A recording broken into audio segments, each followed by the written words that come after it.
سلام، تو این ویدیوی کوتاه با من همراه باشید تا با یه بازی فکری جذاب دیگه از برند زینگو بیشتر آشنا بشیم.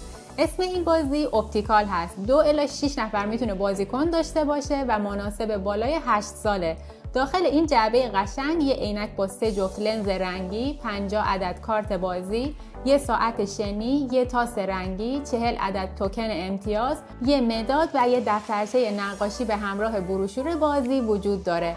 روی هر کارت بازی 3 کلمه با رنگ‌های سبز، زرد و قرمز نوشته شده. حالا روش بازی به چه صورته؟ هر بازیکن تو نوبت خودش تاس رو میندازه و یه کارت برمی‌داره. باید حواسش هم باشه که بازیکن‌های دیگه کلمات روی کارت رو نبینن.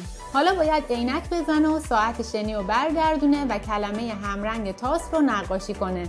به محض اینکه زمان به پایان رسید باید کاغذ رو به بازیکن‌های دیگه برگردونه تا کلمه‌ای که نقاشی کرده رو حدس بزنن.